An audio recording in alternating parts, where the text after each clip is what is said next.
अरे नहीं नहीं, मुझे नहीं लगता कि ये बीमारी मुझे ऐसे छोड़ेंगे। मेरी वजह से मेरे माता पिता को कितने दुख उठाने पड़ रहे हैं।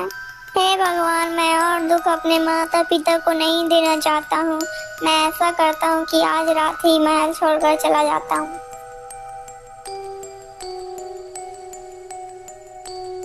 जैसे ही आधी रात गुजरती है, राजकुमार चुपचाप उठता है और वहां से निकल पड़ता है।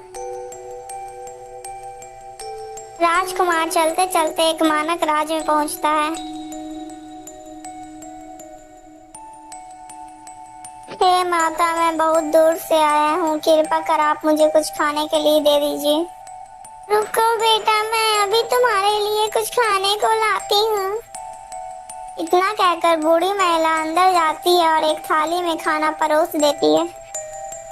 बेटा, तुम अंदर आ जाओ और खाना खा लो। बेचारा राजकुमार अंदर चला जाता है और फिर खाना खाने लगता है। आपका बहुत बहुत धन्यवाद माता जी। लेकिन माता जी, आपके साथ और कौन कौन रहता है? बेटा, मैं इस घर में अकेले ही रहती हूँ। लेकिन माता जी, आप तो इतनी वृद्ध हो, लेकिन आप अपना गुजारा कैसे करती हो? पुत्र, मैं लोगों के घर भिक्षा मांग कर अपना गुजारा कर लेती हूँ। बेटा, मेरा एक जवान पुत्र था जिसको एक सर्प ने काट लिया था और उसकी मृत्यु हो गई थी, इसीलिए बेटा मैं भिक्षा मांग कर अपना गुजारा कर लेती हूँ। माता जी, मुझे यह सब जानकर बहुत दुख हुआ। यदि आप बुरा न माने तो क्या मैं यहाँ पर रह सकता हूँ आपके साथ? हाँ हाँ, क्यों नहीं पुत्र, तुम भी तो मेरे बेटे जैसे ही हो। तुम्हारा जब तक मन करे तुम यहाँ रह सकते हो। तो ठीक है माता जी, अब आपको भिक्षा मांगने की कोई आवश्यकता नहीं है। अब मैं रोज मेहनत करूँगा और आपको खाना दूंगा।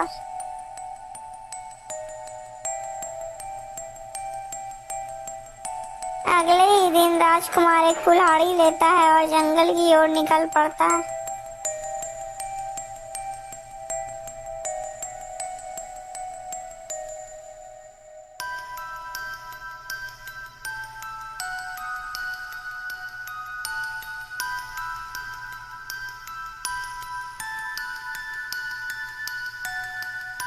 अब तो मैंने काफी लकड़ियां काट ली हैं। चलो अब मैं जल्दी से इन लकड़ियों को लेकर बाजार चलता हूँ। राजकुमार लकड़ियों का गट्ठा अपने सर पर रखता है और बाजार की ओर निकल पड़ता है।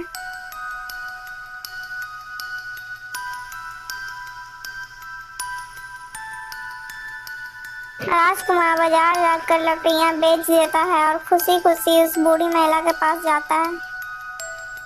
ये लीजिए माता, ये 10 मुद्राएं हैं। इस 10 मुद्राएं से हमारा 2-3 दिन आराम से निकल जाएगा।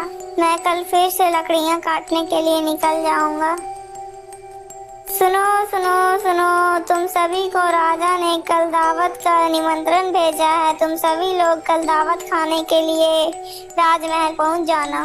सुनो सुनो सुनो, तुम सभी को राजा ने कल दावत का निमंत्रण भेजा है। तुम सभी लोग कल दावत खाने के लिए राजमहल पहुंच जाना।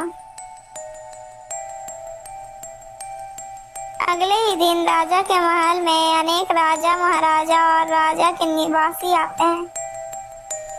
राजा की 2 पुत्रियां थीं, एक का नाम पद्मनी और एक का नाम नंदिनी था।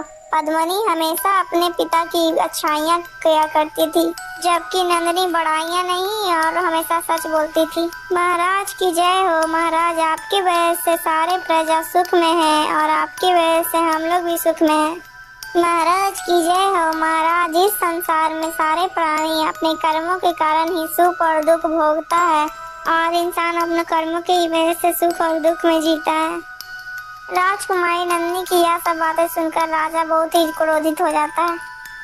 दोस्तों, अगर आपको ये वीडियो अच्छी लगी तो प्लीज़ वीडियो को लाइक करके चैनल को सब्सक्राइब कर दीजिए। और हाँ दोस्तों, इस वीडियो का पार्ट 1 हमारे चैनल में है और आपको इस कहानी से क्या शिक्षा मिली कमेंट में करके ज़रूर बताइएगा। दोस्तों, इस वीडियो का पार्ट 2 देखने के लिए हमारे चैनल के साथ बने रहिए।